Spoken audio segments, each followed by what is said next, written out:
Hi everyone, my name is Jerry Wise. I'm a relationship expert. I'm the director of the Center for Self-Differentiation in Carmel on the north side of Indianapolis. I do individual marital coaching, ACOA coaching, and professional guidance for people who contact me all over the world. And right now I'm in Tucson, Arizona, though I'm based in Indianapolis. I think you can see the mountains behind me back there. There are mountains even closer, very close to me, but I wanted to get a video out. And this video is entitled ACOAs Get Ahead of Themselves. And I think it's a very important topic because I know that a lot of ACOAs do get ahead of themselves and cause themselves more problems due to the ACOA syndrome. And you can watch other videos about what the traits are for ACOA traits and what ACOAs are, adult children of alcoholics. Also, this can occur with adults who have grandparents who are alcoholics, because that family emotional dynamic, the emotional field, follows through and is transmitted through generations. So how do ACOAs get ahead of themselves? Well, they get ahead of themselves in relationships. They get ahead of themselves in life plans. They get ahead of themselves in fixing things for others. They get ahead of themselves in terms of communication, and often are way ahead of where they really are emotionally and mentally. They get ahead of themselves on family of origin work and kind of want quick fixes rather than really doing the work and getting free from the emotional toxicity of a family they grew up with when they were children. They get ahead of themselves in resolving emotional pain, like I mentioned, a quick fix. They get ahead of themselves in over-trusting others and under-trusting others. And again, they're 2 steps ahead of where they should be, trying to get that done. Their life is not in sync, is kind of what this video is about. ACOAs get ahead of themselves in getting upset and upsetting the calm and the normalcy of life and stability. They kind of get ahead of themselves and cause more drama for themselves than they need or deserve. They get ahead of themselves in jumping to a victim mentality, which we talk a lot about here at Family Tree. ACOAs get ahead of themselves in confusing love and pity, which often is common. They get ahead of themselves in their fears of losing control and being in control.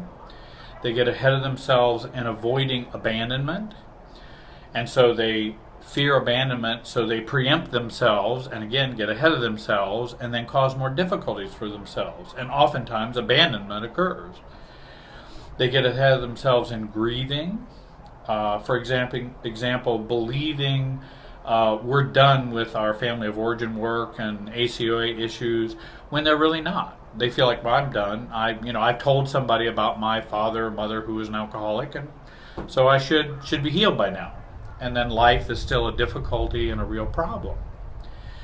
And they get ahead of themselves in not seeing the gray and only seeing black and white or either or. And they get ahead of themselves in not understanding option C. They know A, they know B, and there is no C. I know how to do it this way, I know how to do it that reactive way, but I don't know how to do it a normal C option way. And so in not knowing those options, they get ahead of themselves and again start tripping, falling, having difficulties. So you might ask, well, why do ACOAs get ahead of themselves?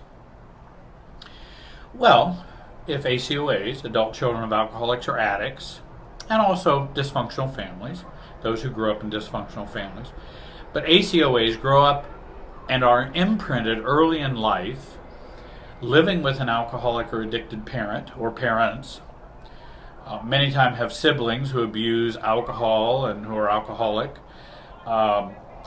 People will write to me and say, well, my home wasn't exactly like you described, I do understand dysfunctional home life can vary widely, and I understand that. Every ACOA doesn't go through the same experience. There's some very toxic toxic alcoholic homes and less toxic. I would not say there are any alcoholic homes that are zero toxicity. And I think there's some who believe that's possible, that you can have an alcoholic parent and it not impact you somehow. But I think that's the denial that goes along with substance abusing families. No different than dads who's an alcoholic and never believes he was an alcoholic, even though everybody in the family knows he drank every day, 8 beers a day, and, was drunk on the weekends. But, he wasn't really an alcoholic. There are people who drink a lot more than he did. So there's a lot of minimizing, rationalizing, denying that goes on.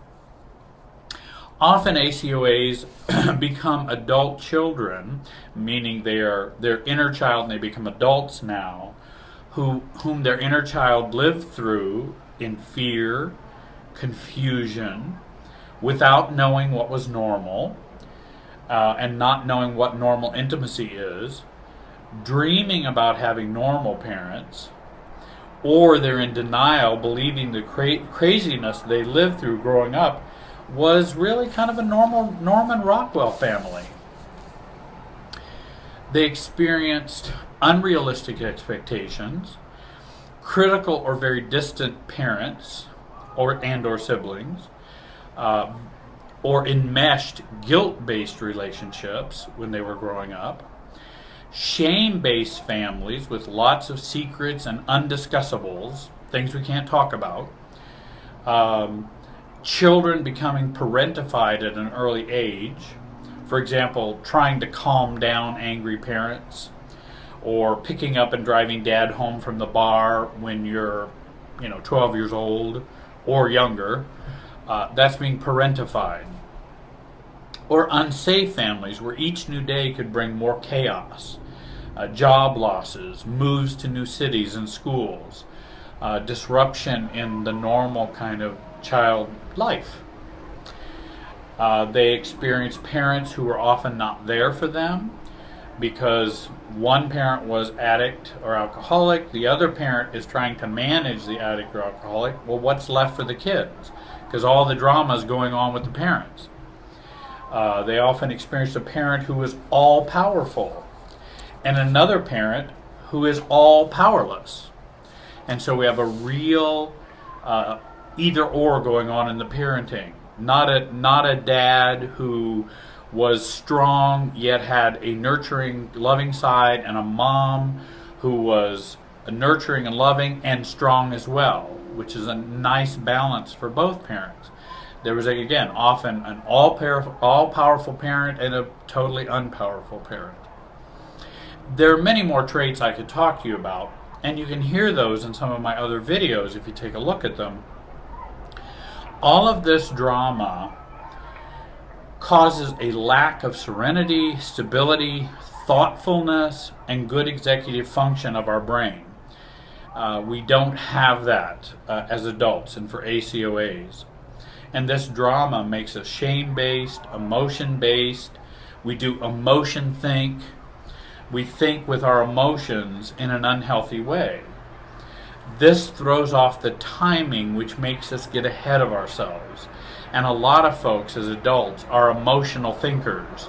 They think they're actually thinking and choosing, but really what they're doing is feeling and emoting reactively, and then thoughts come with it. And that's emotion think, rather than having a clear separation between thoughts and emotions.